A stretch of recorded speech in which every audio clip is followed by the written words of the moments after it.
Hello, friends. Welcome to my program, Colonel's Punch. I am Colonel Dilip Thorat, retired. I have served in the area of Ladakh, the region of conflict. I know the Chinese well, to their bones.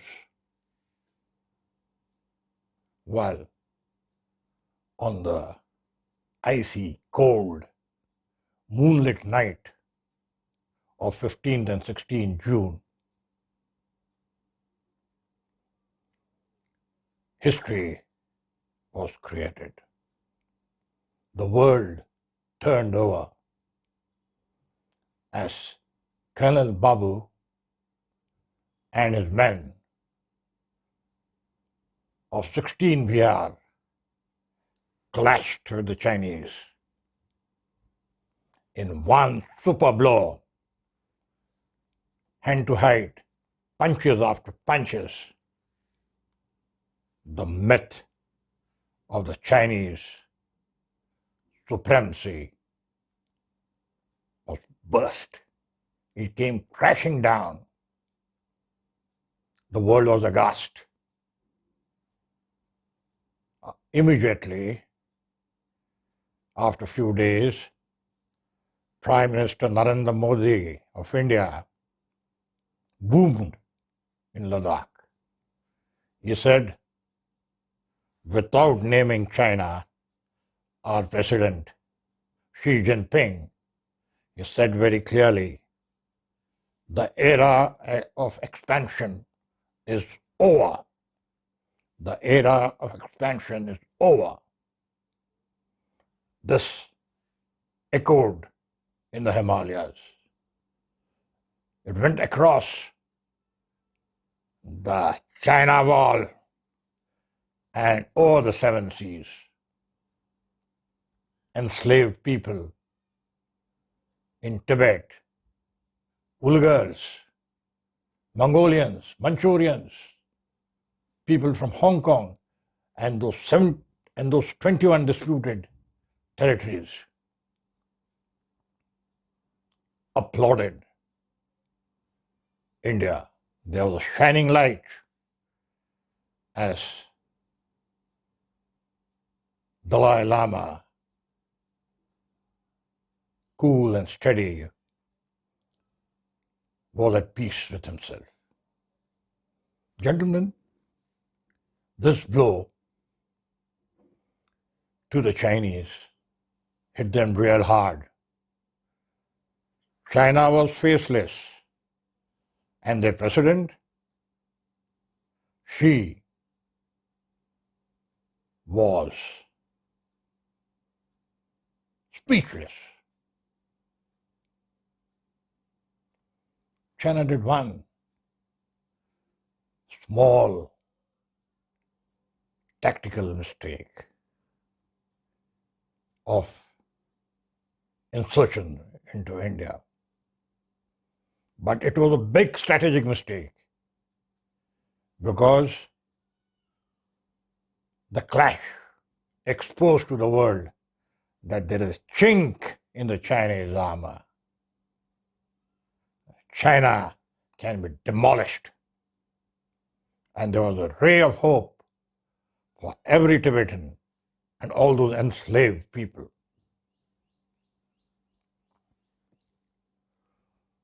Over centuries, the last century was China's century of humiliation. Will this century will also be moving towards humiliation? China named and shamed for expansion. President Xi Jinping has done a mistake. He is no Mao. Take my word, he is no Mao, he is no Deng. Mao era was different. He had killed nearly 20 to 40 million people, his own people, during the great leap forward. or his long march and the famine which followed. But the world was not wanting to fight a war. The World War had just ended. And there was a Cold War between the Soviet Union and the Americans, and China quickly started expansion. Deng went further. He made China rich. But President Xi was just a dreamer,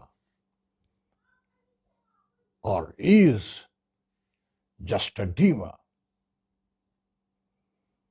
He was thinking of a superpower China, breathing down the neck of the whole world.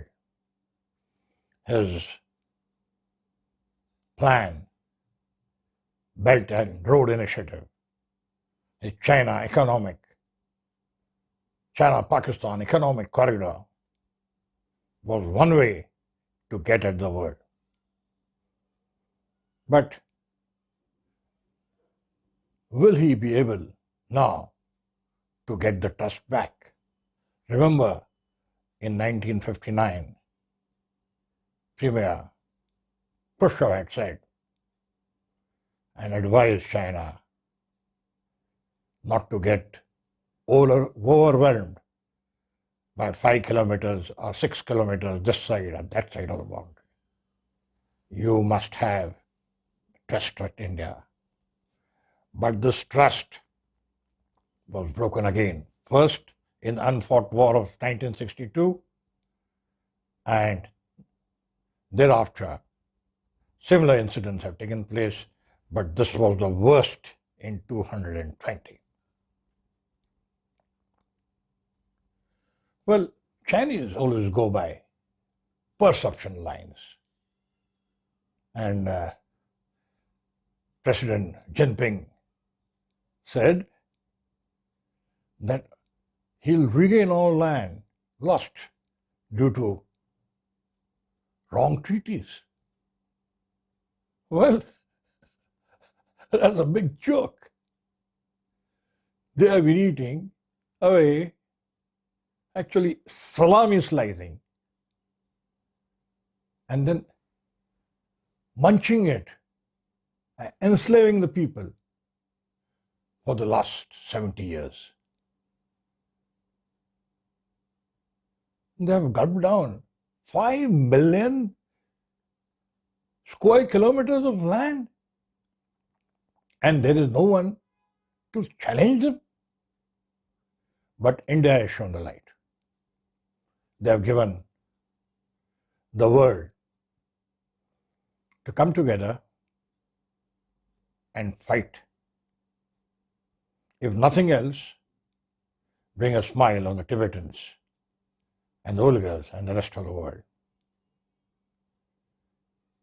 Now let us see, because, the line of actual control, the perception, the Chinese perception, which keeps on increasing year after year as the strategic aims broaden. India has only one perception through the ages. Whether it was Nehru or today's Prime Minister Modi, the perception is loud and clear. It was passed in the parliament a number of times that the area of Aksai Chin is wholly India's. The area acceded by Pakistan, that is 5,180 square kilometers at Shaksgam, is India's. The illegally occupied PoK are part of occupied Kashmir. and Gilgit Baltistan is ours. It is said, and I strongly believe, that India has no border with China. It has got border with only Tibet. Therefore, India's perception for the last 75 years is clear. Now, let's come to the summer offensive against a very peaceful nation, India. The Chinese virus had hit India, so the Indians did not go for an exercise. They said they will delay it, the Indian army in Ladakh. But Chinese were quick. They decided to go for a huge exercise with armor, tanks, and fighters firing, guns moving into the central Tibet plains. The eyes were geared up. They knew that the moment Indians don't come and occupy their summer defenses, they are going to do it. They'll do it the same way, backstab you, like what Pakistan did in Kargil. So in April, mid-April and beyond, you saw this concentration in across, tanks and guns coming to opposite Deep Sang Valley plains. And then a huge lot of people, over 1,500 to 2,000 people, concentrating with guns and administrative setup in the Galwan Valley. Similar was seen in Hot Spring, and a very huge column of vehicles, individuals were seen on Pangong So Lake, those 1 to 8 fingers. Now, mind you, as I told you earlier, Chinese play with the patrolling points. Now, all these areas where the patrol points from 10, 11, 12 and onwards in Deep Sang plains, the forces came. They came 3 to 5 kilometers ahead of it. And there's a bulge, which is called the Deep Sang Plain bulge. They were there on the white shape. Now, these were threatening the Daulat Bagh early, because here the Chinese were wanting a defensive field across, because the LC has been extended far too much. Now comes into the Galwan Valley. Through the Galwan River, the patrolling points, 13, 14, 15, these people came as hordes, occupied the valley, the ridges, and were sitting, and then they pushed our patrols back, hustled them. And it was at patrol point 14, after negotiations, big clash took place. More on it a little later. Hot Spring, same patrol points were pushed back, and these people came in 3 to 5 kilometers. Now, coming to the area of Pangong So. Pangong So Lake is 130 kilometers wide, and on its northern bank rest a ridge line, and it has got 8 fingers, spurs, coming down a red line. Pangong Tso itself is about 4,500 meters above sea level, and these ranges go another 1,000 or 1,000 meters above. So they are about 5,000 meters. Now, in one dash, these people occupied fingers 8 to 4. Now, that's an area of 8 to 10 kilometers. In 1999, when the Kargil war was fought, these people had made a road there because India was busy fighting. So these people are very cunning and deceptive, the Chinese. You cannot ever trust them. Now, the line of LC goes somewhere at finger 8, actual, where they've got that Sinjap post of Chinese. But their perception line goes up to 4. Now, this perception and Chinese confusion, confounded. I think they are absolutely seedy, idiotic. For some few kilometers, they want to lose all that they had gained, and everything is getting exposed. So, they occupied the entire 8 to 4. Over 1,500 to 2,000 people at this 2 battalion strength went into defended localities, they constructed, and they are strongly positioned there. Unless they are given a hammer shot, they are not going to move out from there. So they are right there now. Now I'll take you to the final, thrust again to the Galwan Valley. It pains me that the way this Chinese jostle and behave like tribesmen. Actually, the PLA army is a conscript army. The boys there do about 3 years. They are highly radicalized, but physically unfit. They do these exercises, and after 3 years they go home with a big celebrations. They have got huge oxygen billets, oxygen rich, where they can breathe freely. But then when you come down to PP 40 and 50 and on the Galwan heights,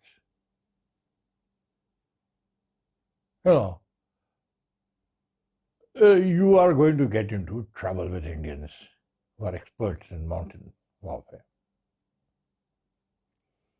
So what these people, the Chinese, did was they pushed back the patrol PP 40. Now it's a very strategic patrol point. Here, one can observe the Indian Darbuk, Dolosbag, 255-kilometer road from a point. See the bridges also. And from there, the OP position, observation post, they can bring down good artillery fire and interdict the road. Now that was hurting India. And then there was those army commander conferences, and it was agreed that the Chinese will pull back at least 2 kilometers from all the locations. On 15 June, Col Santosh Babu, an ex-NDA officer, National Defense Academy, a solid bull of a man, a patriot. In the morning he had spoken. He had met the commanding officer, the Chinese side, and that promised to vacate. But by evening, tents came up again.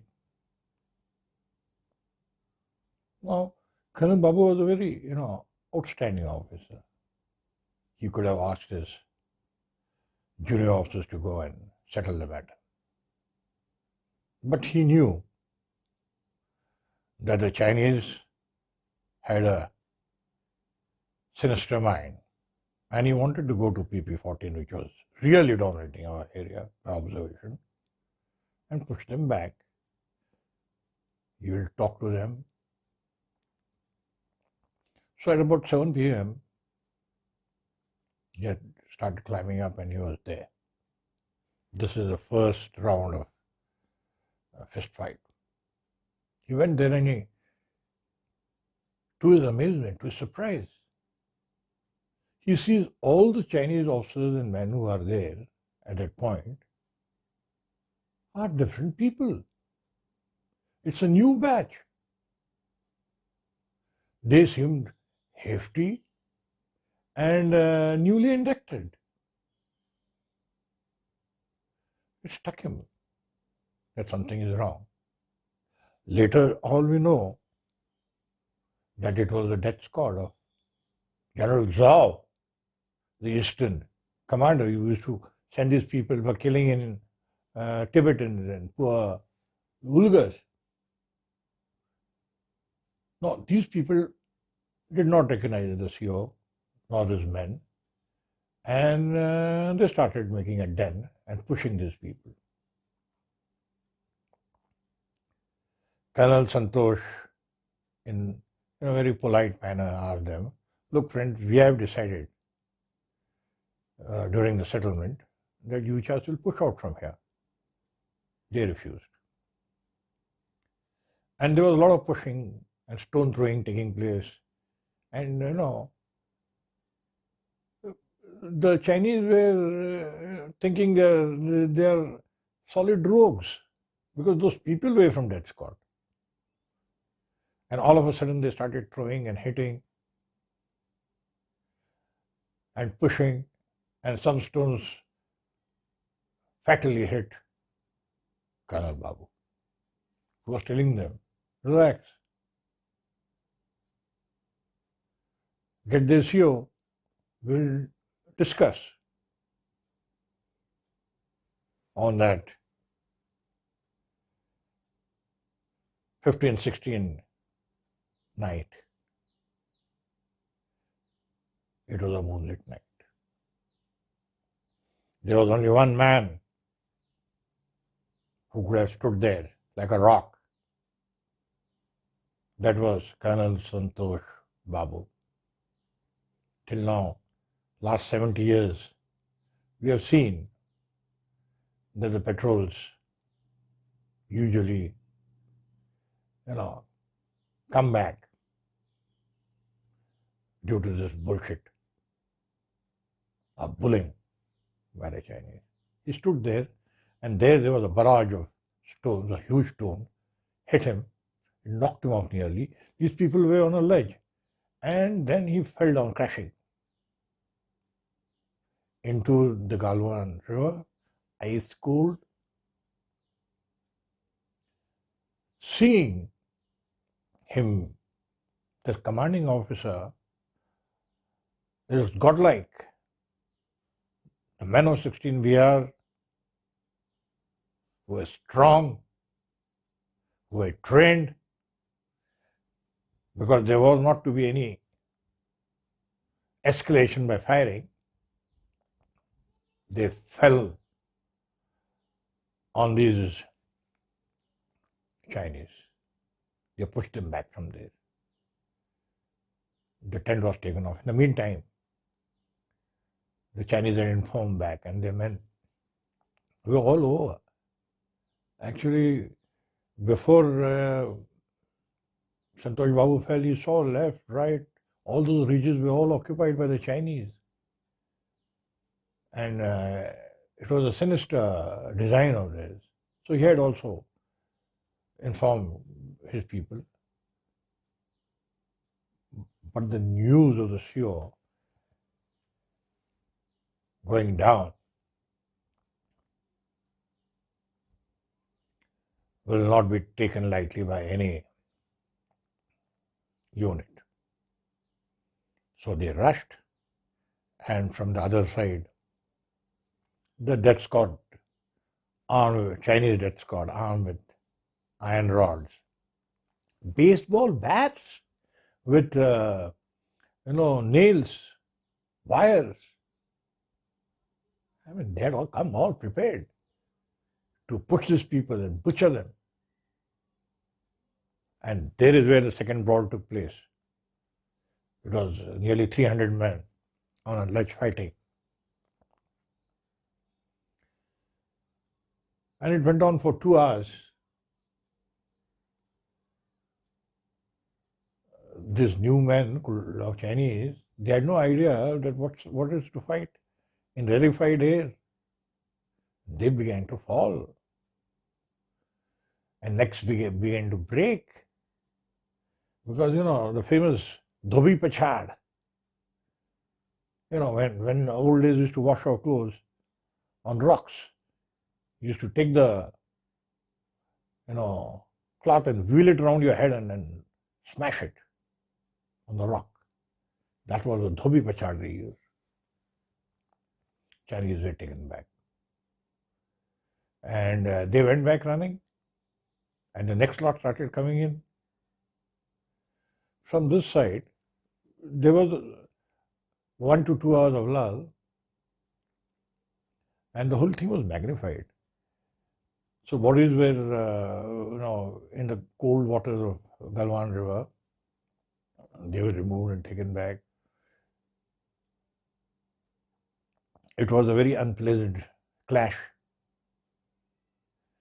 And then the Ghataks. These are the commander boys of the unit and of units nearby, 3 field. So now the Bihari boys, the Sikh boys,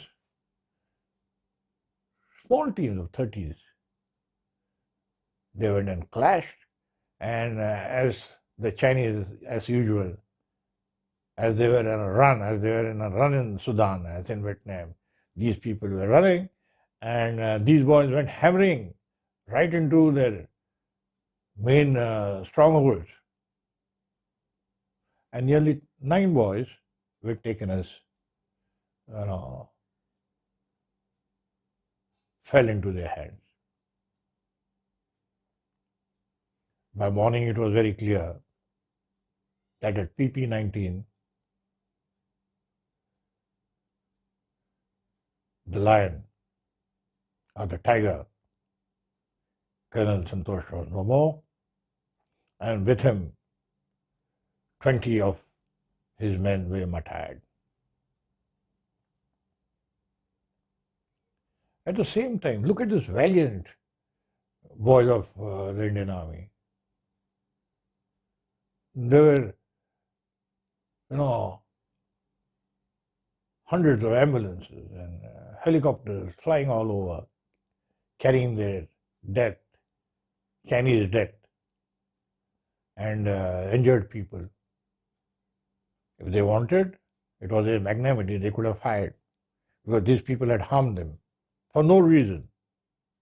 And that also after due settlement at the army commander level.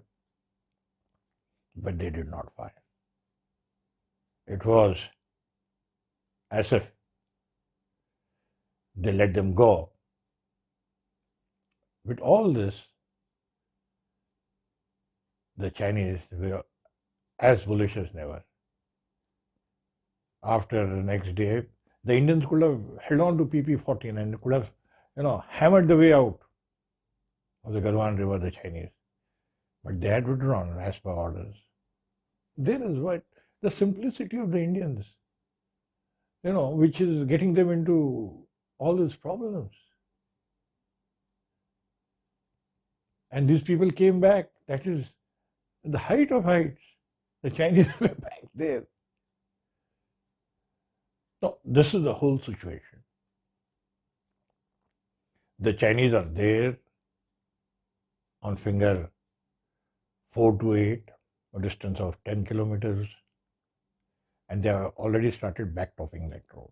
They have built up heavy defenses, and we have seen the artillery guns all over.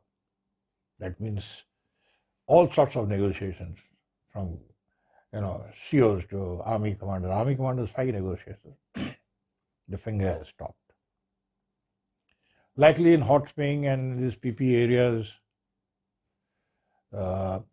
they have decided to go 1-2 kilometers back, Depsang. But then, even Nehru had said that time, the LAC creates a buffer zone. And the wider the LAC, wider the chances of this Chinese, pushing into. But then all those agreements of 1992, 93, 95, all these mother agreements made the LAC and the PP is opposite in a wide range, and that is giving Chinese, because they don't have any other things to do. But then for a small gain,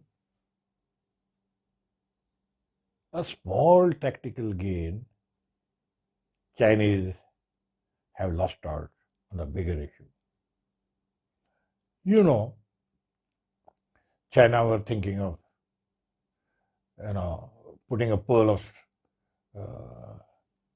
putting a string of pearls around India from Burma to Sri Lanka to Thailand to,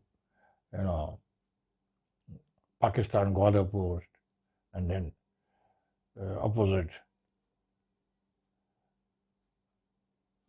in Nepal. But China doesn't understand that these people might take all the money out of you, but they are closer to Indians. They have got the same DNA.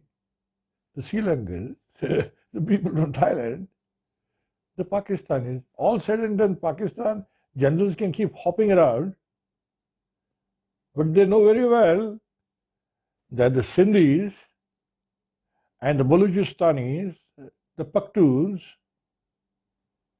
the people in PoK, the people in Gilgit Baltistan,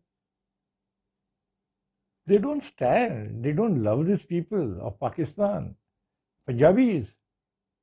Pakistan did not ever have a land, are its own people. So they keep killing their own people. Bangladesh separated. These people will also separate. So now China is left with only two friends, Pakistan, whom they have given that 1 trillion, and for a song they have taken the entire area, of Gilgit Baltistan and Baltistan, and then going down the road to. You think China will ever get off their back? No. So Pakistan is going to disintegrate. No way. Now India has made a bigger Chakravyuh now than the string of pearls. Southeast Asia, Asia Pacific Ocean, all these nations have made the outer circle, and all the inner nations, the people are with us from Hong Kong downwards. So anytime the volcano will burst, even in Tiananmen Square. As per Western experts, this was well before this clash, the Belfast one or the Cambridge one. All these people have given India a big edge, because it's the man behind the weapon which matters, and the Indians are proficient. To sum up, let me tell you one thing.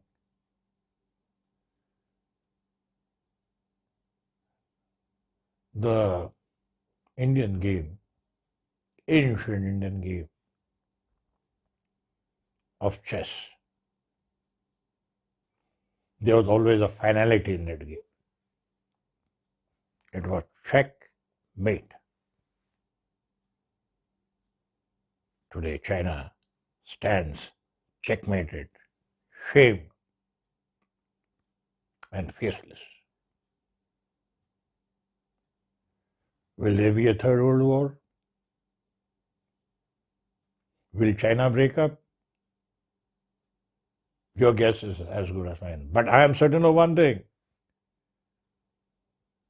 Tibetans, Ulghars, Mongols, Manchurians, Hong Kong, and in Pakistan, the Baluchistan, Sinds, Pakhtuns will get their Azadi.